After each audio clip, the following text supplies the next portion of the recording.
اعوذ باللہ من الشیطان الرجیم بسم اللہ الرحمن الرحیم الحمدللہ رب العالمین والصلاة والسلام علی محمد وآلہ اجمعین واللعنۃ الدائمۃ علی اعداء محمد وآل محمد اما بعد وفقنا اللہ وإیاکم للعلم والعمل الصالحین انشاءاللہ تعالی۔ محترم ناظرین، ہم اس وقت گفتگو کریں گے تقلید کے موضوع پر اور یہ واضح کریں گے کہ تقلید کیا ہے اور تقلید کرنا ایک عام انسان کے لیے کیوں ضروری ہے۔ سب سے پہلے تو یہ عرض کر چلوں کہ تقلید یعنی جو انسان نہیں جانتے کہ ہماری روایات کی کتاب کون سی ہیں، روایات کس قسم کی ہیں، ان میں ٹکراؤ کس طرح کا ہے، انہیں اپنی روایات کا ترجمہ تک کرنا نہیں آتا، تو ایسے لوگوں کی ظاہری بات ذمہ داری یہ ہے کہ جو لوگ جانتے ہیں معصوم کی روایات کو وہ ان سے پوچھیں گے اور ان کے پاس جائیں گے اور بتائیں گے کہ بھئی دیکھیں، ہمیں تو پتہ ہی نہیں ہے کہ ہمارے مکتب تشیع کی احادیث کی کون سی کتابیں ہیں اور ان کا جو ترجمہ کیا گیا ہے اس کی کیا حالت ہے، کیا کیفیت ہے، ترجمے کے بعد پھر خود روایات سے کیا سمجھا جا رہا ہے، ان میں ٹکراؤ اور اختلاف کیا ہے، ہمیں تو کچھ نہیں پتہ۔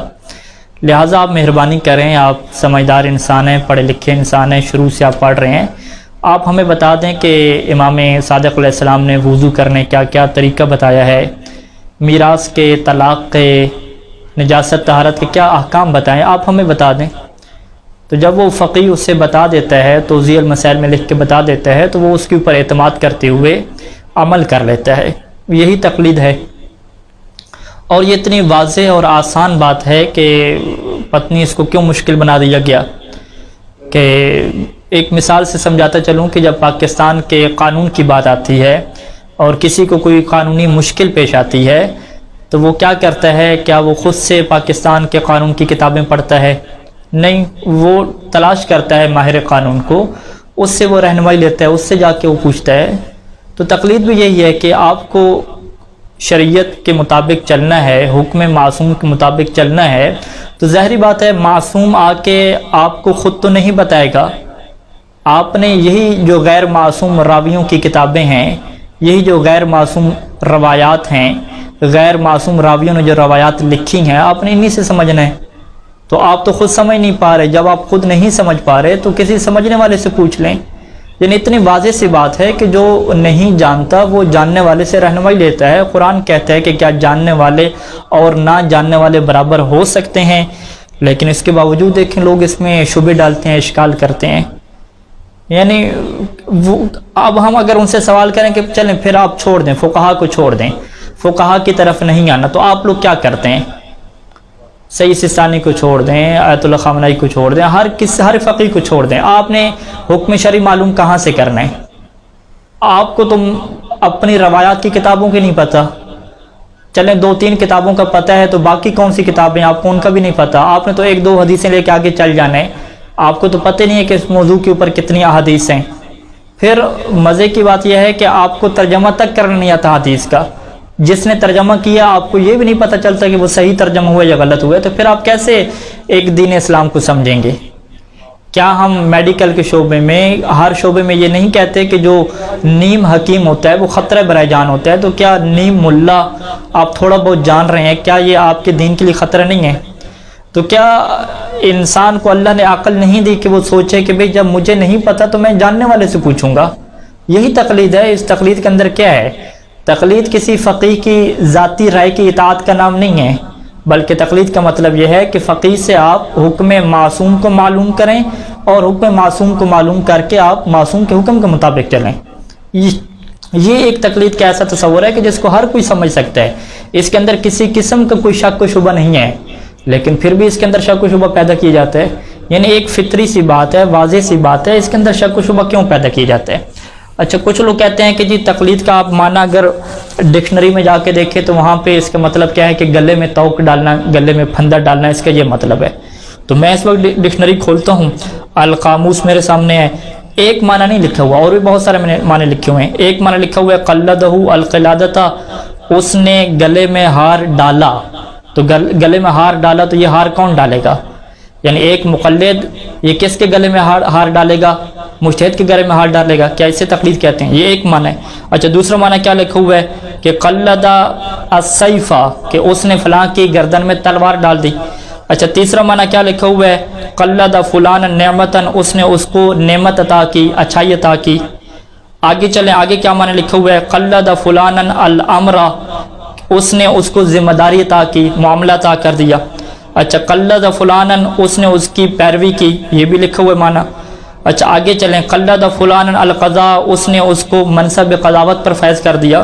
تو یہ تو بہت سارے معنی ہیں، تو آپ ایک معنی پہ کیوں رک گئے ہیں؟ اگر آپ کہتے ہیں کہ نہیں تقلید کا ایک ہی مطلب ہے، تو آئیں پھر روایات میں دیکھتے ہیں کہ روایات میں کس معنی میں استعمال ہوا ہے۔ اس وقت میرے سامنے الکافی ہے، جلد اول طبع اسلامیہ کی ہے، صفحہ نمبر 198 ہے۔ اس کے اندر روایت امام رضا علیہ السلام سے کیا ہے کہ امام رضا خلافت کو بیان کر رہے تھے، امامت کو بیان کر رہے تھے، اور پھر امام نے فرمایا کہ فکانت لہو خاصتاً، کہ خلافت اور امامت پیغمبر اسلام صلی اللہ علیہ وآلہ وسلم کے لیے خاص تھی۔ فقلدها علیاً، پھر رسول خدا نے مولا علی کی تقلید کر لی۔ تقلید کر لی، یہاں پہ کیا تقلید کرنے کا مطلب ہے کہ اس کے گلے میں کوئی پھندا ڈال ڈالا، توق کوئی ڈالا علی علیہ السلام کے گردن پہ؟ نہیں، رسول خدا جو مولا علی کی تقلید کر رہے ہیں، تو تقلید یہاں پہ کس معنی میں ہے؟ فقلد علیاً، یہاں پہ تقلید ذمہ داری عطا کرنے کے معنی میں ہے کہ فقلد الخلافت، کہ رسول خدا نے خلافت اور امامت کی ذمہ داری کس کی گردن پہ ڈال دی؟ مولا علی کی گردن پہ ڈال دی۔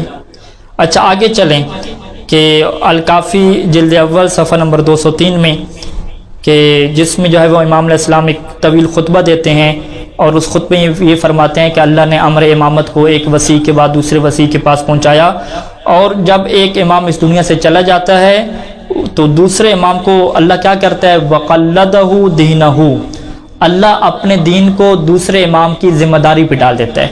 اگر آپ اس کا تقلید والا معنی کریں تو کیا ہے کہ اللہ امام کی تقلید کرتا ہے۔ وَقَلَّدَهُ دِينَهُ، کہ اللہ امام کی تقلید کرتا ہے۔ آپ کیا یہ معنی اس کا کریں گے؟ آپ کے مطابق تقلید کا ایک ہی معنی ہے، پھر یہ ترجمہ کریں کہ قلدہ دینہ، کہ امام کی اللہ نے تقلید کی۔ تو یہاں آپ کیا کہیں گے؟ آپ کہیں گے نہیں قبلہ صاحب، یہاں تقلید کا یہ معنی نہیں ہے، بلکہ تقلید کا معنی ہے ذمہ داری عطا کرنا۔ اللہ نے امام کی ذمہ داری عطا کر دی، امامت والی۔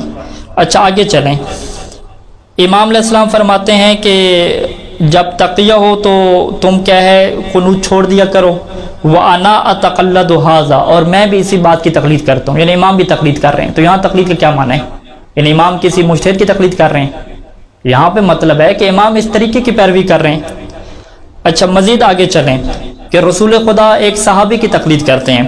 وَقَلَّدَ مُحَمَّدٌ رسول اللہ صلی اللہ علیہ وسلم عتاب بن اسید احکامکم و مصالحکم، کہ رسول خدا نے عتاب بن اسید کی تقلید کی تمہارے احکام اور تمہارے مصالح کے لیے۔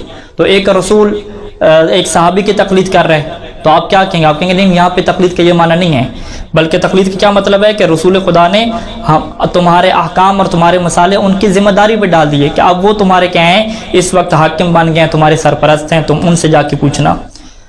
تو اسی طریقے سے آپ ساسا بن سوحان میں آ جائیں کہ ساسا بن سوحان سے کسی نے پوچھا کہ اذا انت مقلد علی دینک، کہ کیا تم علی کی تقلید کرتے ہو اپنے دین میں؟ اس نے کہا کہ ویلکم الا اقلد من قلد اللہ، کہ کیا میں اس کی تقلید نہ کروں جو اللہ کی تقلید کرتا ہے؟ یعنی مولا علی اللہ کی تقلید کرتے ہیں، مولا علی کی تقلید یہ ساسا بن سوحان کر رہے ہیں، تو کیا یہ تقلید پھر غلط ہے؟ آپ کہیں گے نہیں، یہاں پہ تقلید کا مطلب اطاعت کا ہے۔ تو اس کا مطلب کیا ہے کہ تقلید کے بہت سارے معنی ہیں، تو آپ ڈکشنری کے معنی کے اوپر نہ رک جائیں۔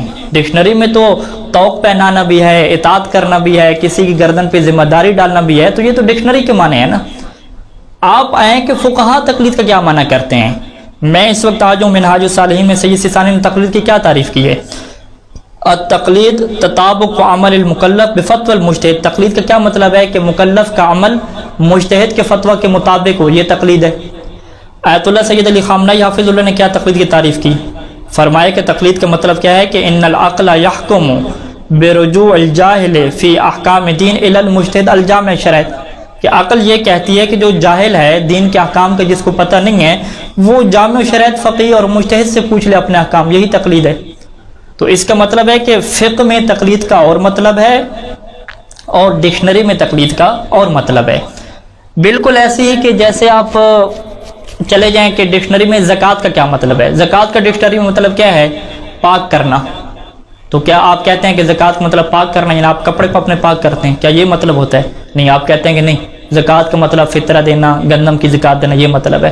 اچھا، حج کا ڈکشنری میں کیا مطلب ہے؟ ارادہ کرنا، قصد کرنا۔ تو کیا آپ حج کا یہ مطلب کرتے ہیں کہ ارادہ اور قصد کرنا، بس نیت کرنے حج ہو جائے گا؟ نہیں، آپ کہتے ہیں نہیں، حج کا مطلب مکہ جانا، باقاعدہ طور پہ طواف کرنا، یہ حج ہے۔ اچھا، صلاۃ کا مطلب ڈکشنری میں کیا لکھا ہے؟ دعا مانگنا، یا صلاح کا مطلب کیا ہے؟ آگ کے اوپر تپانا۔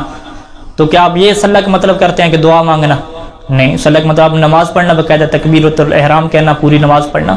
تو اس کا مطلب ہے کہ ڈکشنری کے معنی اور ہوتے ہیں اور فقہ میں آ کے اس کے معنی اور ہوتے ہیں۔ تو آپ ڈکشنری کے معنی کو کیوں پکڑ کے بیٹھے ہوئے ہیں بھائی؟ آپ ہیں فقیہ سے پوچھیں بھی آپ تقلید کسے کہتے ہیں؟ فقیہ کہے گا کہ میرے نزدیک تقلید کا مطلب یہ ہے کہ آپ نے فقیہ کے فتویٰ کے اوپر عمل کرنا ہے، آپ نے فقیہ کی طرف رجوع کرنا ہے۔ میرے نزدیک یہ تقلید کا مطلب ہے۔ تقلید، رجوع ایک ہی چیز ہے فقیہ کی نگاہ میں۔ جب اس کی نگاہ میں ایک چیز ہے تو کیا اس میں مشکل ہے؟ کیا آپ کو دینی مسئلہ پیش ہے تو آپ فقیہ سے نہیں پوچھیں گے، کسی جاننے والے سے نہیں پوچھیں گے، پھر کیا کریں گے؟ کیا امام علیہ السلام آپ کے پاس تشریف لائیں گے، وہ آپ کو بتائیں گے؟ ظاہری بات اللہ کی طرف سے وحی تو نازل ہونی نہیں ہے، آپ کو اپنی کتابوں کا پتہ ہی نہیں ہے، ترجمہ کرنا بھی نہیں آتا، تو ظاہری بات ہے آپ نے جب تقلید کرنی ہے تو کسی جاننے والے کی طرف رجوع کرنا ہے۔ تو جب آپ رجوع کریں گے تو یہی تقلید ہو جائے گی، چاہے آپ ایک مترجم کی طرف رجوع کریں، چاہے آپ ترجمہ کرنے والے کی طرف رجوع کریں، ایک فقیہ کی طرف رجوع کریں، تو یہ تقلید ہی ہے نا، کوئی کیا چیز ہے؟ ہم اسے تقلید کہتے ہیں۔ جب ہم اسے تقلید کہتے ہیں تو کیا یہ ضروری نہیں ہے؟ ہاں، یہ ضروری ہے، اور بلکہ خود معصوم کے زمانے سے چلی آ رہی ہے۔ ایسا نہیں ہے کہ غیبت کبرا میں یہ کام شروع ہوا ہے۔ معصوم کے زمانے میں جو بندہ مولا علی علیہ السلام سے ملاقات نہیں کر سکتا تھا، وہ کہاں سے اپنا حکم شرعی پوچھتا تھا؟ وہ غیر معصوم سے پوچھتا تھا نا، غیر معصوم کی طرف رجوع کرتا تھا۔ تو جو مولا علی کی طرف رجوع نہیں کر رہا، غیر معصوم کی طرف رجوع کر رہا ہے، تو وہ اس غیر معصوم کی تقلید کر رہے ہیں۔ آپ نہج البلاغہ میں چلے جائیں، مولا علیہ السلام کے ایک والی ہے جس کا قسم بن عباس، جناب عباس کا بیٹا قسم ہے، بہت بڑا فقیہ ہے اپنے دور کا۔ اسے امام علیہ السلام کیا فرماتے ہیں؟ اسے امام فرماتے ہیں کہ تم وجلس لہم العصرین، کہ تم دونوں ٹائم اس کے لیے بیٹھو، دونوں جو عصر کے ٹائم ہے، ظہر عصر کے ٹائم پہ بیٹھو۔ فافت المستفتیہ، جو تم سے فتویٰ مانگنے آئے تم اسے فتویٰ دو۔ وعلم الجاہل، جاہل کو تعلیم دو، جو جانتا ہے اس کو دوبارہ یاد دہانی کراؤ۔ تو یعنی مولا کیا فرما رہے ہیں کہ فافت المستفتیہ، قسم ابن عباس کے مولا کہہ رہے ہیں کہ جو تم سے فتویٰ مانگنے آئے تم اسے فتویٰ دو۔ اب آپ کیا کہیں گے، اوہو مولا فتویٰ دینا تو حرام ہے، آپ اسے کیوں حکم دے رہے ہیں کہ یہ لوگوں کو فتویٰ دے؟ تو بھئی پہلے سمجھ تو لو فتویٰ ہوتا کیا ہے بھئی؟ فتویٰ کیا ہوتا ہے؟ حکم شرعی کو بیان کریں۔ کسی ڈکشنری میں آپ جا کے دیکھ لیں فتویٰ کا کیا مطلب ہے۔ حکم شرعی کو بیان کرنا، حکم شرعی کو بیان کرنا، ایک غیر معصوم کے لیے حکم شرعی کو بیان کرنا کیا حرام ہے؟ وہ معصوم کا عطا کردہ حکم شرعی کا دوسرے کو بیان نہیں کر سکتا، بالکل جائز ہے۔ اچھا، آگے آپ چلے جائیں، مشہور روایت ہے کہ ابان بن تغلب کی، کہ ابان بن تغلب کو مولا نے کیا فرمایا تھا کہ تم مدینہ کی مسجد میں بیٹھ جاؤ اور لوگوں کو فتوے دو۔ تو کیا مولا اسے کہہ رہے ہیں کہ فتوے دو؟ پھر آگے مولا نے یہ بھی فرمایا کہ میں پسند کرتا ہوں کہ تم جیسے فتویٰ دینے والے لوگ میرے شیعوں میں موجود ہوں، فإنی احب ان یرا فی شیعتی مثلک، کہ تجھ جیسے لوگ ہونے چاہیے۔ تو ابان بن تغلب جیسے فتویٰ دینے والے لوگ مولا کو پسند ہیں کیا؟ بالکل پسند ہے، کیونکہ فتویٰ دینے کا کیا مطلب ہے؟ حکم شرعی کو بیان کرنا۔ اچھا، ایک اور روایت میں چلے جائیں آپ، کہ ایک بندہ جو ہے وہ امام رضا علیہ السلام کی خدمت میں آتا ہے، وسائل الشیعہ جلد 27 صفحہ نمبر 116 میں یہ روایت ہے، علی بن اسبات سے ہے، کہ وہ مولا رضا کی خدمت میں آگے کہتا ہے کہ مولا مسئلہ یہ ہے کہ مجھے کوئی شرعی مسئلہ پیش آتا ہے اور مجھے اس کا پتہ نہیں ہوتا، اور ولیس فی البلد الذی انا فیہ، اور جس شہر میں میں رہتا ہوں وہاں پہ کوئی ایسا نہیں ہے کہ استفتی ہے کہ جس سے میں فتویٰ لوں، اور وہ ایسا ہو کہ میں موالی کا وہ آپ کے چاہنے والوں میں سے ہو، یعنی میں آپ دشمنوں کے علاقے میں رہتا ہوں، مخالفین کے علاقے میں رہتا ہوں جو مذہب اہل بیت کو نہیں مانتے، اب وہاں پہ کوئی چاہنے والا فقیہ اور فتویٰ دینے والا نہیں ہے کہ جس سے میں فتویٰ لوں، استفتی ہے میں موالی کا، پھر میں کیا کروں؟ فتویٰ لینے والا نہیں ہے۔ اب مولا نے اسے کیا کہا؟ کیا مولا نے اس کو جو ہے وہ ڈانٹ دیا کہ تم فتوے لے رہے ہو، تمہیں شرم نہیں آتی، تمہارے پاس حدیث کی کتابیں نہیں ہیں، تم وہاں جا کے پڑھو؟ نہیں، مولا نے کیا فرمایا؟ مولا نے فرمایا اچھا تو تمہارے علاقے میں کوئی فقیہ نہیں ہے؟ پھر مولا نے فرمایا اچھا پھر ایسا کرنا کہ ایت فقیہ البلد، جو تمہارے شہر کا فقیہ ہے اس کے پاس تم چلے جانا، فاستفتیہ من امرے کا، اس سے تم فتویٰ لے لینا۔ یعنی جو فقیہ اہل سنت کا ہے، جو ناسبی ہے، مولا سے نفرت رکھنے والا ہے، اس کی طرف مولا بھیج رہے ہیں کہ تم اسے فتویٰ لے لینا۔ پھر کرنا کیا؟ کیونکہ مولا کو پتا تھا کہ وہ فقیہ کیا کرتا ہے، ہمیشہ الٹے فتوے دیتا ہے، ادھر سے مولا رضا علیہ السلام کا حکم آیا، امام صادق علیہ السلام کا حکم آیا، تو اس فقیہ کا کیا کام تھا؟ اس کے الٹ فتوے دینا۔ تو اب مولا نے فرمایا کہ تم جا کے اس سے فتویٰ لینا، فَإِذَا أَفْتَاكَ بِشَيْءٍ، جب تمہیں وہ کوئی فتویٰ دے کسی چیز کا تو فَخُذْ بِخِلَافِهِ، تو تم اس کے الٹ عمل کرنا۔ کیوں؟ فَإِنَّ الْحَقَّ فِيهِ، کیونکہ حق اسی میں ہوگا۔ کیونکہ مولا اس کی نفسیات کو جانتے تھے کہ اس فقیہ کا کیا کام ہے، اسے سب پتہ ہے کہ مولا صادق نے کیا فرمایا ہے، امام رضا نے کیا فرمایا ہے، یہ تمہیں الٹا بتائے گا بالکل۔ تو اب دیکھیں اس کا مطلب ہے کہ لوگ آ کے مولا رضا سے پوچھ رہے ہیں، مولا سے فرما رہے ہیں کہ ہمارے علاقے میں تو کوئی مفتی نہیں ہے، کوئی فقیہ نہیں ہے، تو اب ہم کیا کریں؟ تو یہ خود معصوم کے زمانے سے یہ چیز چلی ہے کہ معصوم کے زمانے میں فقہا تھے، ابان بن تغلب جیسے، محمد بن مسلم جیسے، زرارہ جیسے لوگ آ کے ان سے حکم شریف پوچھا کرتے تھے، وہ ان کو بتایا کرتے تھے۔ اس وقت ہمارے مذہب کی کتاب الکافی ہے، الکافی میں اب آپ جا کے دیکھیں زرارہ، محمد بن مسلم کے فتویٰ موجود ہیں۔ یہ نہیں ہے کہ انہوں نے یہ کہا قال امام صادق، ہاں روایات بھی موجود ہیں قال امام صادق، لیکن بعض آپ کو میراث میں ایسی چیزیں ملیں گی کہ زرارہ سے آ کے لوگ پوچھتے ہیں کہ مولا جو ہے وہ ہمارا جو والد فوت ہو گیا ہے تو اب ہم نے میراث کیسے تقسیم کرنی ہے، آپ ہمیں بتائیں۔ اب زرارہ اسے فرمان نہیں سناتے، بلکہ زرارہ اسے بتاتے ہیں کہ ہاں تم اتنے حصے اپنی والدہ کو دے دو، اتنے اپنے بھائیوں کو دے دو، اتنے حصے فلاں کو دے دو۔ تو اب اگلا بندہ کیا اعتراض کرتا تھا کہ وہ زرارہ تم نے تو قال امام صادق کہا نہیں ہے، تم تو سیدھا بتا رہے ہو، تمہیں شرم نہیں آتی فتویٰ دے رہے ہو۔ کسی نے نہیں کہا کیونکہ یہ رواج تھا۔ اور پھر مولا فرماتے تھے کہ من افتى بغیر علم، کہ جو بغیر علم کے فتویٰ دے گا وہ بندہ غلط ہے۔ الکافی جلد 7 صفحہ نمبر 409 طبع اسلامیہ، امام محمد باقر علیہ السلام فرمایا کہ من افتى الناس بغیر علم ولا هدى من اللہ، کہ جو لوگوں کو فتویٰ دے بغیر علم کے، بغیر اللہ کی طرف سے ہدایت سے، اللہ کی ہدایت کے بغیر، بغیر علم کے قیاسی فتوے دے، ظنی فتوے دے، ذاتی رائے سے فتوے دے، تو لعنتہ الملائکہ، ملائکہ اس کے اوپر لعنت کرتے ہیں۔ تو کیا مطلب؟ اس کا مطلب ہے کہ جو علم کے ساتھ فتویٰ دے گا، جو قرآن اور حدیث سے تلاش کر کے آپ کو فتویٰ دے گا، تو وہ غلط کیسے ہو سکتا ہے بھئی؟ کیا قرآن اور حدیث کو پڑھ کے وہاں سے حکم شرعی بیان کر دینا کیا یہ غلط کام ہے؟ نہیں، بالکل غلط کام نہیں ہے۔ غلط کام کیا ہے کہ بغیر قرآن کے، بغیر مولا کے فرمان کے کسی کو حکم بتانا، یہ غلط کام ہے۔ اچھا، آپ سے کوئی بندہ پوچھنے آتا ہے کہ جی ہمیں وضو کا طریقہ بتائیں، تو آپ کیسے اس وضو کا طریقہ بتائیں گے؟ آپ کہیں گے نہیں میں وضو کا طریقہ آپ کو نہیں بتاتا کیونکہ میرے لیے جو ہے نا حکم شرعی بیان کرنا حرام ہے۔ میں آپ کو روایت بتاتا ہوں۔ مولا علی علیہ السلام تشریف فرما تھے، جناب حنفیت بھی بیٹھے ہوئے تھے، نماز کا ٹائم ہو گیا، جناب حنفیہ پانی لے کر آئے، مولا نے پانی کو دیکھا، پھر مولا نے دعا پڑھنا شروع کی۔ جب مولا نے دعا پڑھ لی تو پھر مولا نے پانی کو دائیں طرف رکھا، پھر اس میں ہاتھ ڈالا۔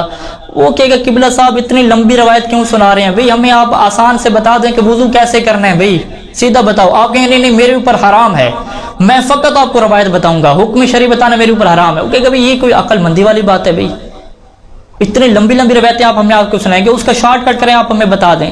اور محمد بن مسلم جا کے مولا سے پوچھا کرتا تھا کہ اے مولا جب ہم آپ کی روایت بیان کرتے ہیں تو کبھی ہم اس میں تھوڑا کر دیتے ہیں، کبھی ہم زیادہ کر دیتے ہیں، تو کیا ہمارے لیے یہ کام جائز ہے کہ ہم اگلے کو بتانے کے لیے شارٹ کٹ کر رہے ہیں، خلاصہ کر رہے ہیں، یا کبھی تفصیل دے رہے ہیں؟ تو مولا نے کیا فرمایا تھا کہ اذا شئت المعانی فلا باس، کہ اگر تم اذا اردت المعانی، کچھ روایت میں یہ بھی ہے کہ اگر تمہارا مقصد یہ ہے کہ ہمارے کلام کے معنی اور مفہوم کو پہنچاؤ تو پھر حرج نہیں ہے، فعبر ما شئت، جن الفاظ میں چاہو تعبیر کرو، اجلس کہو، اقعد کہو، استری کہو، ہلما کہو، تعال کہو۔ مولا نے 4 عربی کے لفظ اس سے بیان کیے کہ مختلف الفاظ میں بیان کرنا یہ کوئی غلط نہیں ہوتا۔